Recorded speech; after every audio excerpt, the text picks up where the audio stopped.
მე ვარ ეროს კიცმანიშვილი ქალბატონო. დიახ, ძალიან კარგი. და რუსთაველი ვარ და ეხლა იცით რომ არჩევნებია 15-ში.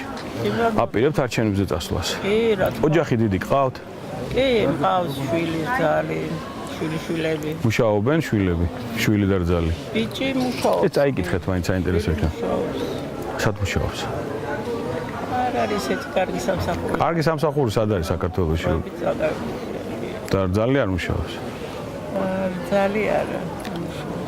შემოსავალი რამდენი გაქვთ? ბევრი გაქვთ ყოფნის ოჯახს თუ?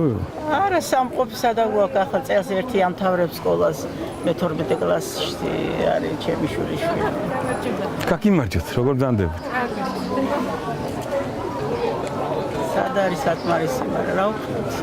არა, ნუ თქვენ იმედი არ უნდა დავკარგოთ, მაგრამ სხვა რამეს ვამბობ. ეხლა წელს არის პირველი არჩევნები, როცა პირდაპირ ირჩევთ მერს. აქამდე არავის არ აგვირჩევია ჩვენ.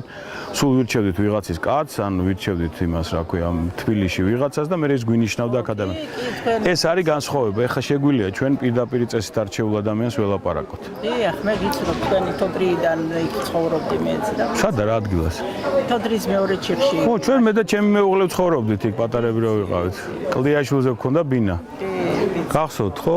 ხო, ესე ჩვენი თვითშრომე, ჩვენ არავის არაფერი არ მოგვიპარავს, არ წაგვირთმევია. ესევე მინდა ჩემი შვილები ახლა განათლებულები რო არიან, თქვენი შვილიშვილიც განათლებული იყოს, კარგი განათლება მიიღოს. გაიხარეთ, მაგრამ მე უმაღლესის ფული უნდა გქონდეთ, კარგი განათლების მიცემა უნდა შეგეძლოთ და მე რას ვაპირებ, რომ ამათვის როგორც კი 10,000 სამუშაო ადგილს შევქმნით აქ და ბიუჯეტში ფული გაჩნდება, საუკეთესო ბავშვებს ჩვენთან უნდა მივცეთ უცხოეთში წასვლის საშუალება. ეხლა შემხვდა გერმანულის მასწავლებელი ამას წინათ აქაური და გერმანული გააუქმესო. და მარტო ინგლისური დატოვეს. ამ დროს გერმანიაში სწავლა არის ბევრად იაფი.